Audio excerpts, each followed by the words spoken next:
What's up, everybody? Happy Wednesday. Hope all you're having a great day so far. Getting into this damn episode. First of all, Nina. Nina is gonna regret going back to Valentine. I'm telling you, when the truth comes out that he knew Sasha wasn't her daughter and he faked those DNA and all that stuff like that, when the truth comes out, she's gonna feel like a total idiot for going back to him. I'm telling you. And I've always been a fan. I've been a fan for a while of that couple. But once I found out again that he lied, it was like, yeah, I can't defend you no more, Valentine. Like I just couldn't. I couldn't defend him no more. It was like, bro, you fucking up. And of course, he fucks up again. Like she's sitting there talking about, oh, I'm sure you're not gonna hurt me again. You just setting yourself up for failure in this relationship. I'm telling you. Like she did this before. Like she filed for divorce. I believe it was last year. She filed for divorce. They were close to getting it final, and then she took them back. You file for divorce again this year. It's close to becoming final. You take them back. You know what I'm saying? Like it's just divorce, divorce, divorce. Take them back, take them back, take them back. No, this should be the final time. Like, cause he's playing you again. Um, Ridiculous. Like you're just gonna keep taking them back. So anyway, moving on from that mess. Christina. I'm not gonna lie. Everything Christina said to Sam was totally true. I mean, Sam is sitting here playing games when it come down to her getting back with Jason. Like, she's definitely playing games. She came up with so many excuses as to why her and Jason are not back together. Oh, because of Drew. That's not a good excuse. Oh, because of Danny. That's not a good excuse either because Danny actually wants y'all back together. So, what's the excuse there? Then talking about Alexis. Are you really worried about what Alexis thinks about Jason? You are 40 years old. Why do you care what your mother thinks of Jason? She's never going to like Jason, so get over it. Why do you care? Just like you don't approve of any man really that she dates. Does she care? No, she still dates that person. So why don't you? You know what I'm saying? Like Sam came up with so many excuses. It was like, you're 40. What are you worried about? Like, who cares what other people think, let alone your mother? Why do you care? She ain't in y'all relationship, so what you care for? You're an adult, you live on your own. What she eats don't make you shit. You know what I'm saying? Like, what do you care for? She never liked Jason, she never will like Jason. So who cares? And now this fool Christina is gonna move in with Daisy. I said, oh God. This Daisy chick is putting a spell on these kids. Like now she's moving in with this girl. Like, yeah, that's how these cults get you. They suck you in. I'm telling you, and slowly it's been happening with Christina. And now she's about to move in with the girl and all her posse. Like Christina is she has no direction in life, like just none. I understand she's trying to get some direction, but this coach shit is not the wave. I'm gonna tell you right now, you do not want to do it. Absolutely a big fat no no. So apparently the person coming after Sam texted her again or emailed her again, saying something about I want to help or whatever. Whoever this person is, Daisy, whoever, they're playing a cat and mouse game with her. Like, I feel like this is an umbrella story. I don't feel like my gut is telling me, of course, Daisy is a part of this, but I don't feel like she's the only one. I have a feeling that she's working for somebody or she's working with somebody. I have that feeling. Like, it has to be somebody bigger than just Daisy. It has to be a bigger plot line to it. It has to. Because it doesn't make sense for it just to be this girl that nobody know. You know what I'm saying? Got to be somebody, maybe her mama, her daddy, whoever. I don't know. It got to be somebody. It got to be much bigger than what this is. It has to be. Because whoever it is, they're definitely playing the cat and mouse game with Sam. And I have to agree. Sam should not listen to any advice Jason gave her yesterday. Talking about, oh, just ignore it. You don't ignore this. What are you, dumb? Like somebody's emailing you. They went out of their way to track you down. You think ignoring them is going to be the smart thing? Obviously, they went out of their way to track your ass down. Clearly, they're not going anywhere anytime soon. So ignoring them is just going to get worse, progressively worse. It's going to escalate. So Sam, do not listen to Jason. He doesn't know what the hell he's talking about. Please don't. Um, Usually Jason's the sounding board, but on this one you're not. And I do have to agree with some people in the comments that said, when Franco was crazy and he was stalking Jason and Jason ignored it, it got worse. Franco upped the ante, which is true. It did. So, I mean, if it didn't work with you with Franco, what makes you think this is going to work with whoever's coming after Sam? You ignore it, it's going to get progressively more dangerous. Right now, you're just looking at a bunch of newspaper clippings and emails. If you ignore it, they might step up their game, and the next thing you know, you're getting a phone call from the school saying Danny didn't make it to school. You know what I'm saying? Like, you might want to not ignore these people, whoever this is. It wouldn't be wise. I'm just saying. Play the game. I'm just saying. So anyway, Cameron.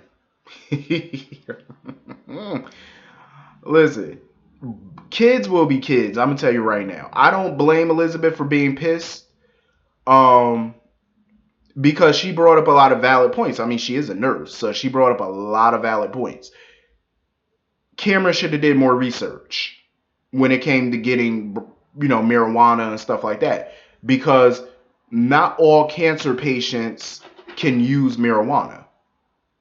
Number one, Oscar's a different case because his cancer, he's on a new, experimental drug trial. When you're on an experimental drug trial, treatment, you can't just use anything. You know what I'm saying? Because you don't know how the treatment is going to react to what you put in your system. You know what I'm saying? You don't know how it's going to react to it. So you can't just use anything. And I agree with Elizabeth on that. He needed to do better research. I clearly see, though, obviously Elizabeth also does not have any hood etiquette. She sat there and asked Cameron, why did you pay the drug dealer? You don't have any hood etiquette either. No wonder Cameron is so dense when it comes to being a street kid. He's not a street kid. You know what I'm saying? He has no street. He's not street smart. Clearly, Elizabeth is not street smart either. You have to pay. This is not Walmart. This is not Lowe's. This is not TJ Maxx. This is not Burger King where you can cancel your order or you can, return it and get a receipt, get your money back. This is not what that is. This is not retail. This is not fast food. This is not Amazon.com.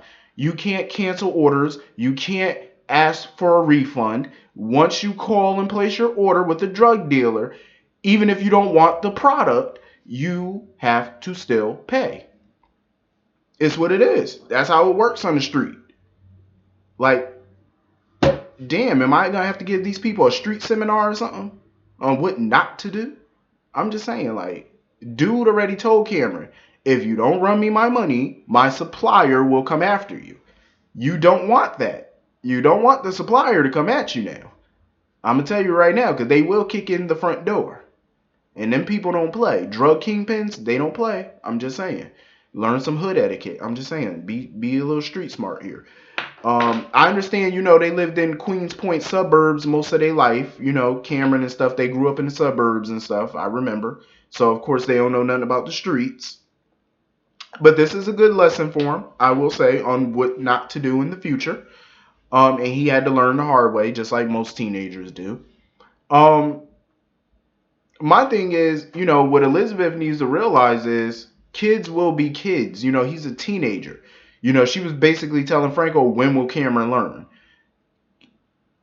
A lot of teenagers do dumb shit. That's just what they do. I was a teenager once. I did a lot of stupid shit. I'm not proud of it, but, it happens. Sometimes you have to learn things the hard way. Even when somebody's telling you something. Because, a hard head makes us, a soft ass. You know what I mean? That's just what it is. You got to learn the hard way. Cameron has to learn the hard way. Luckily for him, he got to go home with his mother and Franco. Luckily for him. He's not going to be in a jail cell overnight. I mean, he wasn't, his intentions were good. I give him credit for that. His intentions were good. It was just a dumbass thing to do. You know what I'm saying? But he's young, you know, like I said, he's like 14, 15, 16. He's going to do a lot of dumb shit coming up in the future. Probably, I mean, and Elizabeth is not one to judge. I'm just saying, because she's about 40 and she's still doing some dumb shit. So, I mean, when will you learn? I'm just saying. You're asking when your son is going to learn. When will you learn? Switching DNA and making parents think that their child is dead, and you done worse shit than your son did. All that boy tried to do was buy some pot for a cancer patient. You switched DNA just to keep a man. And you faked a nervous breakdown to keep a man. Hell, you worse than Cameron. He should definitely not be on punishment for this. I'm just saying. Like, if that boy knew all the things his mama did. Oh, trust me. If he knew everything Elizabeth done did in her lifetime, that boy will never be on punishment. He'll throw it in her face every chance he got. I'm just saying, because I would too. You know, you got to practice what you preach. You know, you want him to do better and learn, and well, you got to do better too. It's called, you know, lead by example. And she has not been a very great example for them children all these years. I'm just saying. Not saying she's a horrible mother. I'm just saying, like, you know, practice what you preach. Anyway, moving on from that. Mr. Godfrey. Mr. Godfrey. Still pissing me off. Marcus is still pissing me off. You really try to get Mike arrested. Like, really? He really told that officer he wanted to press kidnapping charges. Are you serious? And then he had the nerve to tell Sonny, my wife's illness is way worse than your father's. Talking about my wife is far more gone than your father is. Are you serious? How do you sound? They both have Alzheimer's. Mike is losing his mind every single day. He doesn't even remember who the hell his son is half the time. He don't even remember who his grandchildren are half the time. You know what I'm saying? So how are you going to sit there and say your wife's condition is worse than his? No. She might have had it a little longer than him, but they're on the same boat. You know, they still forgetful. You know what I mean? Like, come on, bro. Are you serious? It is a good thing D.A. Dawson was there. You know, I did respect the fact that she jumped in and made sure that Mike didn't go to jail, and, you know, she talked Mike down. You know, it's clear that Marcus is not all that educated on how to deal with Alzheimer's patients. That's clear.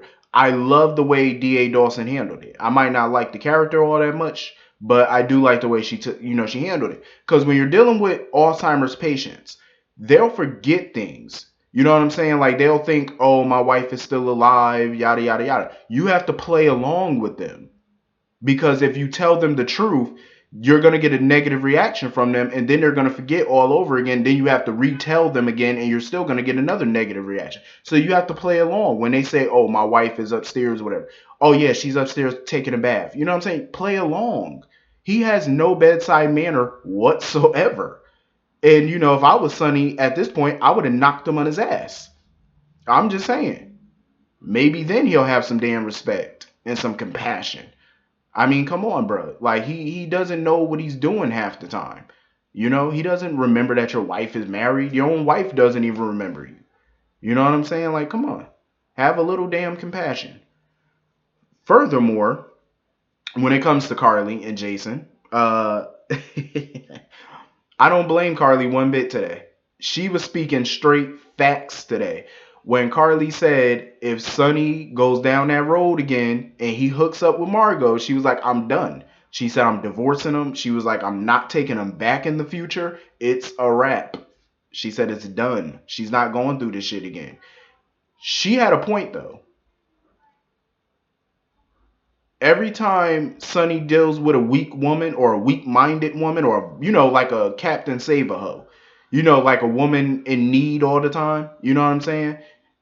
He gets vulnerable and he ends up sleeping with them. His track record with sleeping with other women while being married to Carly is not good. I mean, think about it.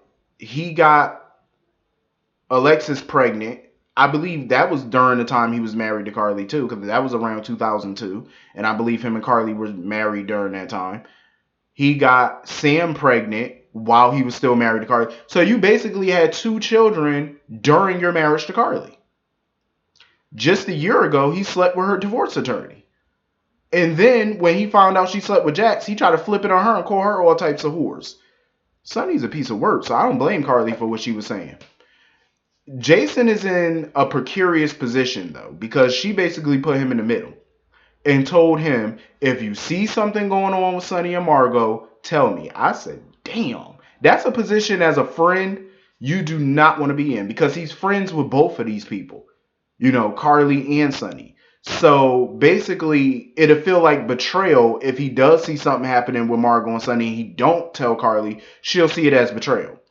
If he do tell Carly, Sonny will see it as a betrayal and him being a snitch. You know what I'm saying? It's like you're in a fucked up situation here. It's like, damn, what do you do? I'm going to tell you what you do, Jason. Mind your goddamn business and stay out of it. That's what you're going to do. I'm going to tell you right now. Stay the hell out of it. Don't tell her nothing. Don't tell him nothing. Be Switzerland. That's the best you can do, Jason. Be Switzerland. I'm telling you. They want to be, Sonny and Carly want to be right here. Margot want to be in the middle. You know what you do? You take your ass over to the side and just watch, let the chips fall where they may. That's what you do. I don't see nothing. I don't hear nothing. I see no evil, hear no evil, speak no evil. La la la la la la la la la. I don't hear nothing. That's what you do, Jason. That's my advice. I'm going to tell you right now. Soon as Carly said, if you see something, I would have left the room. See ya. Speedy Gonzalez. Pew. I would have been out. I don't want to hear nothing. I ain't in it. I'm not in it. That's how, when you're dealing with friends, that's how you got to be Switzerland. You got to be as neutral as all hell. That's what you have to do. As much as you might not want to be, you don't have a choice. Because it's like, if you say something, you're betraying this friend. If you don't say something, you're betraying that friend. You know what I'm saying? It's like, you can't win. And Carly is putting him in a situation, he's not going to come out a winner. You're just going to come out all fucked up. You might even lose a friend. You know what I'm saying? Honestly, though, I mean, with friends like Sonny and Carly, I mean, would you care if you lost one of them? I'm just saying. At least if you lose one of them, at least you don't have to worry about them constantly calling you to bail they sorry ass out of trouble every single time. That's a plus for Jason. That's a plus. I'm just saying, he's in a very bad situation that you really probably won't get out of. I mean, it's not a predicament that I would want to be in, but to each his own. Anyway, I'll see you all later. I believe that's everything in this episode. I hope all of you have a great day. Peace.